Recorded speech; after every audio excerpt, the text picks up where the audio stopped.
Et coucou, ça va?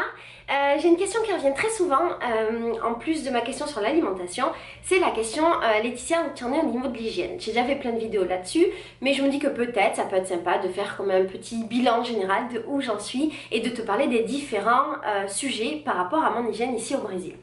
Alors, je t'avais fait une vidéo sur les douches et je t'avais expliqué que vivant au Brésil, je me douchais beaucoup plus que vivant en France. Quand j'étais en France, je me douchais pas forcément tous les jours parce que je faisais souvent la toilette de chat, donc je me lavais plutôt au gants, machin, notamment en hiver. Et je me douchais une fois par jour, soit le matin, soit le soir. Ici, en vivant au Brésil, j'ai adopté une routine un petit peu différente parce qu'en fait, déjà, les Brésiliens se lavent énormément. Les Brésiliens se lavent genre 3-4 fois par jour au minimum, et quand c'est l'été, ils se lavent beaucoup plus. Et je me suis vachement habituée à ça. Je me suis habituée à prendre une douche quand je me réveille le matin, dès que je sors de la maison, quand je rentre de dehors, si je ressors, je prends une douche. Si je re-rentre, je prends une douche. Si j'ai été dehors et que je rentre pour dormir, je prends une douche avant de dormir. Si je vais à la plage, je prends une douche avant d'aller à la plage. Et si je dois faire une activité, je reprends une douche. Donc je peux prendre jusqu'à 3, 4, 5 douches par jour, notamment en été. Et alors qu'est-ce qui joue? Plein de choses finalement. Le fait qu'il fasse ultra chaud dans ce pays. C'est un pays où on a jusqu'à 50 degrés l'été, donc on a besoin de prendre des douches tout le temps.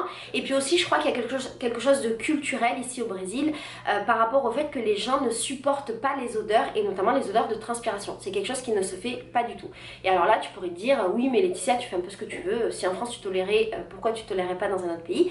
C'est vrai, mais c'est assez difficile socialement quand tu es dans un pays où il y a un peu cette injonction de n'avoir aucune odeur, et notamment aucune odeur de transpiration, d'en avoir. Moi je m'en suis rendu compte parce que j'ai beaucoup de Français dans ma vie, et je sais que souvent, les Brésiliens me font la réflexion par rapport aux Français qui sont autour de moi et qui ont une odeur de transpiration qui n'est pas forcément une odeur sale.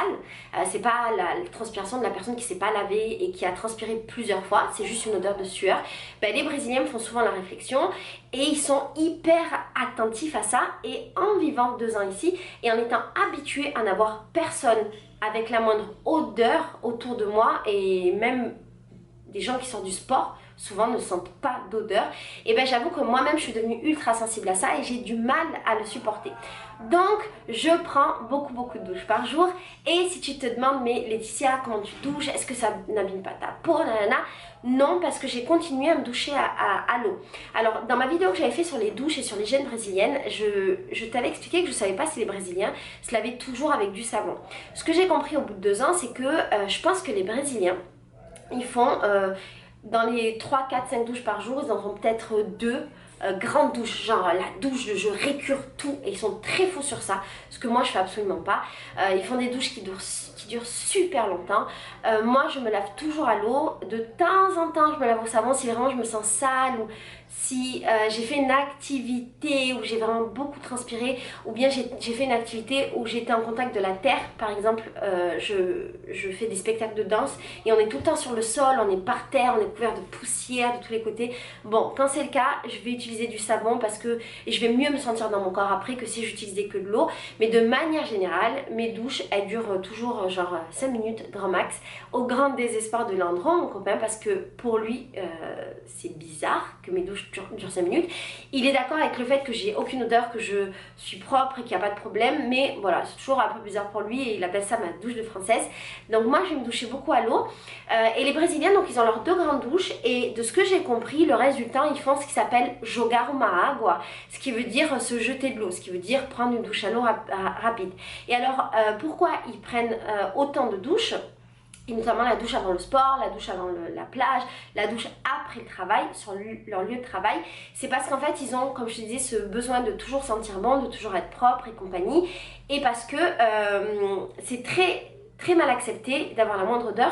Et donc quand tu vas à la salle de sport, on te dit oui, il faut que tu te laves avant parce que si tu transfères à la salle de sport, tu vas sentir mauvais, donc tu vas embêter les autres. Si tu vas à la plage et que tu as du soleil et que tu transpires et que tu sens mauvais, ça va embêter les autres, donc tu te laves avant. Ils le font pas tous, là je te parle vraiment des gens qui exagèrent, mais en vrai les gens autour de moi, ce sont ce type de personnes qui exagèrent, donc c'est ce que moi je connais ici. Ensuite, En ce qui concerne les cheveux, quand j'étais en France, je les lavais peut-être 3 fois par mois. Je me lavais pas énormément les cheveux, je me lavais beaucoup les cheveux au naturel et en fait je laissais en fait le gras venir dans mes cheveux pour pouvoir les protéger. Et je me lavais les cheveux qu'au naturel. Je te ferai plein de vidéos, j'ai un blog dans lequel il y a toutes les méthodes que j'utilisais, mais je les mettrai aussi en vidéo. Donc j'utilisais que des produits, soit qui venaient de ma cuisine, soit des poudres lavantes. Et quand je voyageais, c'était quelque chose que je faisais aussi beaucoup. J'utilisais également beaucoup de bicarbonate. Et alors, je vais te faire une vidéo spécifique sur les cheveux, mais ici au Brésil, ça n'a pas fonctionné. Ça fait 2 ans que je suis là et pendant 1 an et demi, plus qu'1 an et demi, j'ai continué à utiliser ces méthodes-là naturelles. Ça n'a pas fonctionné parce que tout ce qui était poudre et compagnie, je les avais pas. Tout ce qui était trucs de cuisine, j'ai fait plein de tests, ça fonctionnait pas forcément. Le bicarbonate, ça a marché un temps, mais au bout d'un moment, ça me défonçait les cheveux. Et en fait, j'ai pas réussi à trouver de vraies méthodes qui fonctionnaient. J'arrivais pas non plus à trouver de shampoing sec qui fonctionnait bien chez moi et je pense que c'est dû à l'humidité du Brésil. Je pense que mes cheveux, soit ils ont eu besoin de s'adapter, soit ils n'arrivent pas à s'adapter, mais au bout d'un moment ça devenait un enfer. J'avais des nœuds de là jusqu'à là et je devais mettre des tonnes d'huile de coco pour pouvoir m'enlever mes nœuds. C'était vraiment terrible et donc je suis revenue à des shampoings. En fait j'ai racheté des shampoings, mais c'est des shampoings pour bébé d'une marque naturelle, donc c'est pas une marque bio, mais c'est une marque qui est un petit peu dans le délire bio. J'ai acheté un shampoing naturel et un après-shampoing naturel pour bébé.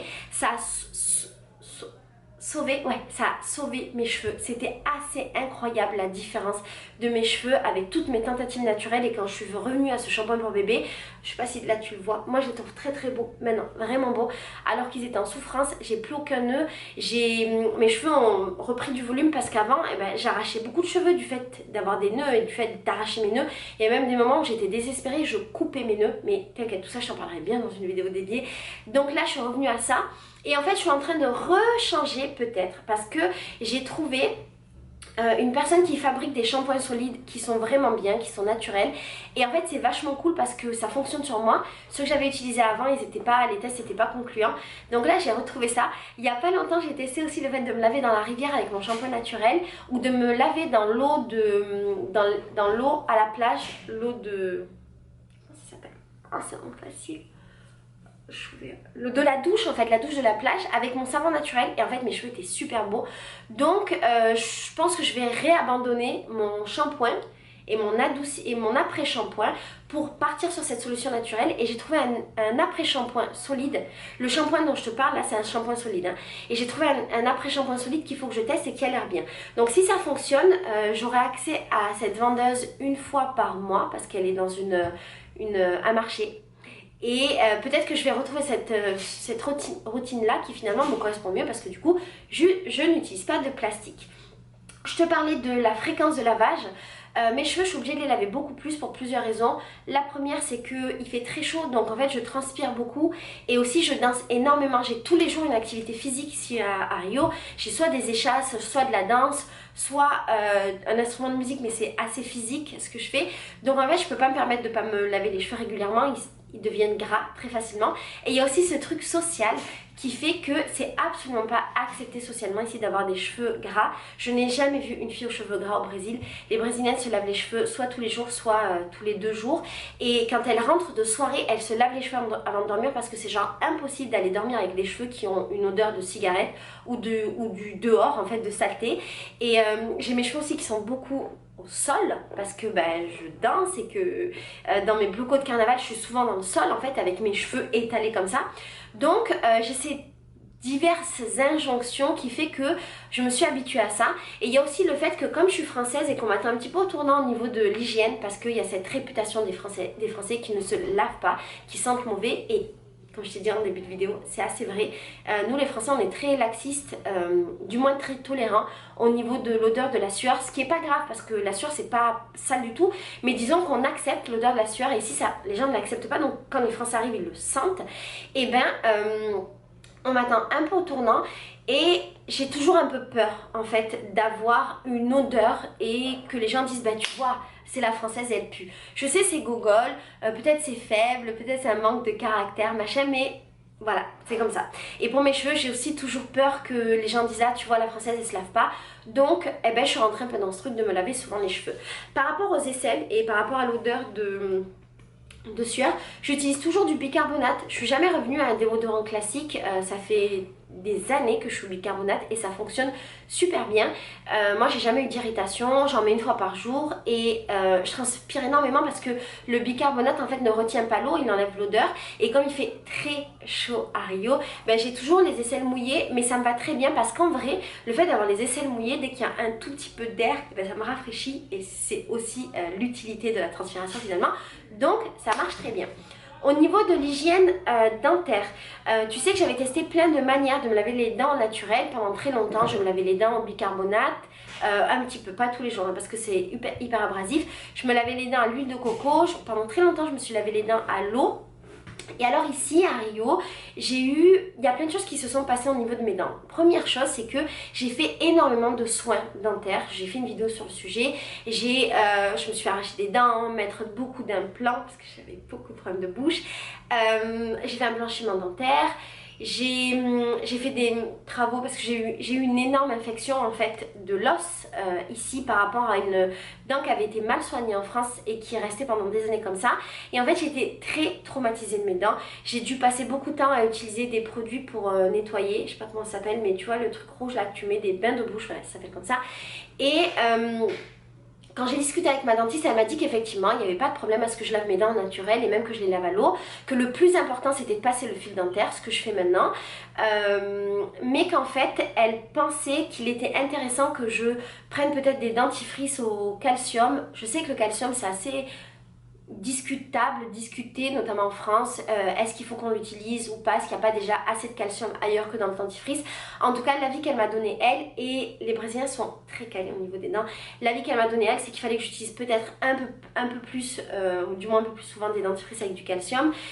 Et surtout en fait, ce qui m'a traumatisée, c'est que comme j'ai eu cette infection, j'avais pendant longtemps du pus dans la bouche et du coup je devais me laver les dents tout le temps parce que j'avais une odeur horrible dans ma bouche. Ça m'a énormément traumatisée, c'était très dur pour moi socialement, même moi en tant que Laetitia. Et comme j'avais souvent des soins dentaires, voilà, j'avais toujours des goûts qui n'étaient pas agréables. Et du coup, en fait, j'en suis arrivée à me laver les dents avec un dentifrice Colgate brésilien qui est super mentholé et très rafraîchissant. Et c'est un peu le dentifrice que tout le monde utilise. Le Brésil, c'est un peu bizarre. Enfin, Rio, c'est un peu bizarre. Il n'y a pas énormément de choix sur les produits. Et genre, il y a deux Colgate et quasiment tout le monde utilise ces deux Colgate. Et donc, je me suis réhabituée à avoir ce goût de fraîcheur dans ma bouche. J'arrive pas à me déshabituer pour l'instant. J'ai vu qu'il y avait des personnes qui fabriquaient des dentifrices super chouettes que je pouvais acheter déjà fait. Je pourrais me rebrosser les dents par exemple avec de l'argile, avec de l'huile essentielle de menthe. Peut-être que ça me ferait le même truc. Mais disons que je suis encore dans mon traumatisme post-traitement dentaire. Pour l'instant, j'ai pas envie de revenir sur une méthode naturelle, mais je vais forcément y revenir parce que ça me saoule un petit peu de réutiliser des dentifrices chimiques et de recréer des déchets. Donc sur ça, je suis un peu genre, je suis pas très fière de moi, mais voilà. Qu'est-ce que je voulais te dire de plus? Ah oui, en ce qui concerne les produits pour le corps, pour le visage, le maquillage. Donc pour le maquillage, j'ai pas changé, j'utilise toujours mon mascara qui est un mascara Dior. Je sais, c'est pas bien, il crée des emballages plastiques et effectivement, je suis pas sûre qu'il soit super nickel au niveau des tests sur les animaux. Disons que c'est le mascara que j'utilise depuis plus de 10 ans. C'est le seul maquillage que je me permets. Et je l'utilise assez rarement parce que les femmes ici sont assez naturelles et c'est assez accepté socialement d'être sans maquillage. Je dis pas que je me maquille pas parce que c'est accepté socialement, mais disons que ça facilite grandement la vie. Et si je me maquille une fois par semaine, c'est le bout du monde, ce qui est plutôt chouette. Sortir en soirée sans maquiller, c'est très normal. Avoir un rendez-vous galant avec ton mec pas maquillé, c'est très normal. Et être au quotidien pas maquillé, c'est très normal. Donc j'ai pas changé ma routine maquillage. Toujours de temps en temps un mascara. Un truc que je fais qui est vraiment pas bien mais que je vais changer maintenant, c'est que j'utilise énormément de paillettes. C'est une question qui revient souvent, que vous me proposez alors, dont vous parlez, c'est pas un truc d'hygiène mais comme je suis sur ça, j'en parle. J'utilise beaucoup de paillettes parce que je fais partie du monde du carnaval, que je fais des blocos de carnaval, donc je fais partie de plein de fanfares de carnaval durant toute l'année. J'ai des costumes de carnaval, j'utilise du maquillage pour faire des maquillages de carnaval. Donc c'est quelque chose effectivement qui est problématique parce que les paillettes c'est du plastique et que ça va dans l'océan. Tout le monde utilise des paillettes en permanence ici dans le monde que je fréquente, ce qui ne veut pas dire que c'est bien, c'est juste que voilà, c'est une normalité. Mais cette année je vais essayer de m'acheter, en fait, je vais essayer d'investir dans une variété de paillettes bio. C'est devenu un petit peu à la mode l'année dernière, disons que ça s'est un peu démocratisé. Cette année à mon avis ça va se démocratiser plus. Pourquoi je ne l'ai pas fait l'année dernière? Parce que c'est sorti au moment du carnaval et pas avant. Donc c'était compliqué d'acheter, j'étais un petit peu dans le rush et j'avais déjà acheté toutes mes paillettes de toutes les couleurs possibles et imaginables. Cette année j'ai un peu plus de temps, je connais les personnes qui le font.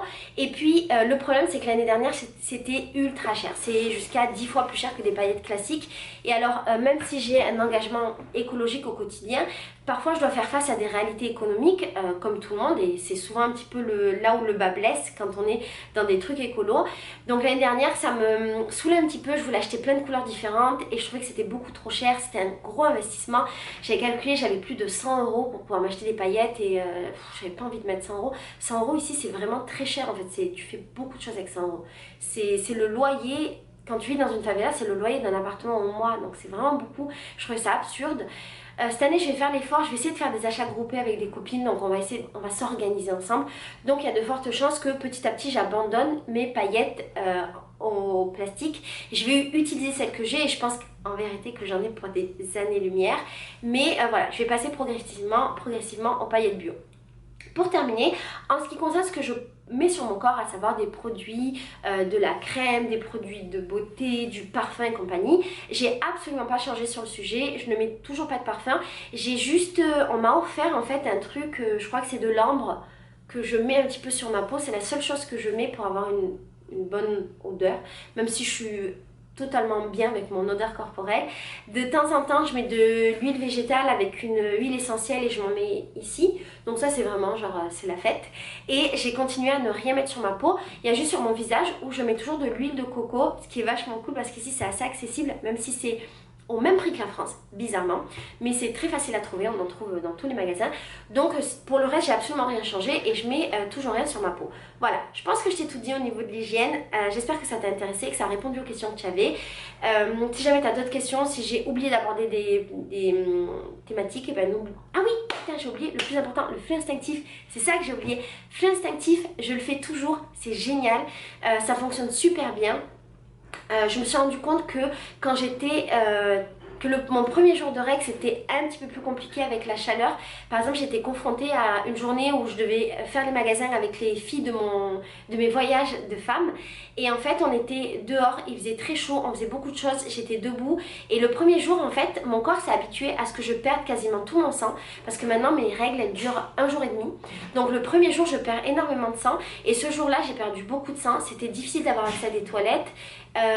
J'ai eu un peu des vertiges et je me suis sentie pas bien, donc ce jour là le flux instinctif a été difficile pour moi et donc oui j'ai eu un petit peu de fuite parce que j'avais pas forcément accès à des toilettes, alors que quand je suis chez moi pour mon premier jour, et c'est généralement ce que je fais, je reste à la maison, quand je suis chez moi je vais aux toilettes très régulièrement et ça me permet de vider énormément tout ce que j'ai, en fait tout mon sang, pour que le deuxième jour déjà mes règles soient quasiment terminées. Donc le flux instinctif ça fonctionne, j'ai conscience maintenant de mes limites et de ce que je peux faire et peux pas faire, de comment m'organiser, mais en tout cas voilà, c'est toujours nickel. Voilà, je pense que je t'ai parlé de tout, je te fais des gros bisous, je te dis à bientôt pour une nouvelle vidéo où je te ferai peut-être un autre bilan sur l'hygiène et surtout je te ferai beaucoup de vidéos sur les cheveux, ça va arriver promis. Je te fais des bisous, ciao.